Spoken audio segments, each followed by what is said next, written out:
Matt, we took on an exercise here at the Voice of College Football a couple of years ago in which I ran through all the national championship seasons because I cannot stand the injustice. So we have all sorts of quirkiness to the voting of national championships, and you bring up 1978. Yeah, really. Like that was decided head to head. How Alabama could share that 78 national titles beyond me. Like there should be zero dispute that USC was the sole national champion. So like, here's the thing. Obviously LSU fans, you say like they were the 2003 national champions, because they were honored and recognized by the BCS. But you didn't have USC and LSU playing each other head to head.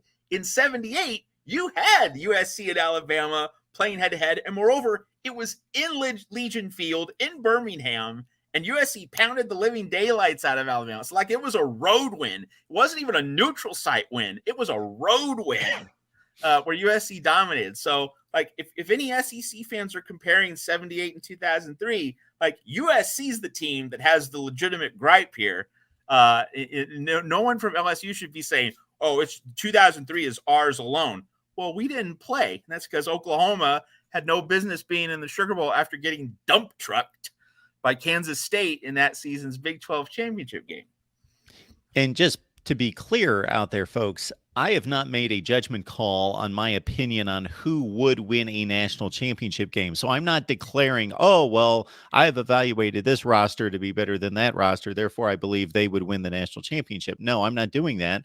I'm simply going through the metrics of the season and the justice of who had earned a national championship. So if multiple teams, in my estimation, sure, there is some judgment that needs to be applied, had earned a national championship, I'm not just declaring one national champion. I'm saying, you know what, for 1970, whatever, 3 teams earned a national championship. And because they did not play on the field, they all were 11-1.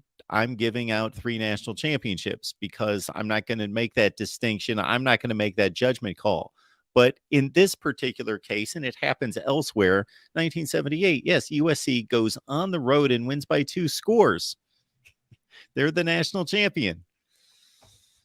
Makes no sense. It's really that simple. Like sometimes things are complicated, but sometimes they're not. And in 1978, they definitely were not. Like you think about the great, A or B split national championship situations. Miami, Washington, 1991, Georgia Tech, Colorado, 1990. The whole point of the dispute there and why a shared title was pretty reasonable in those situations is that the teams didn't play. 78 is not one of those situations because the teams did play.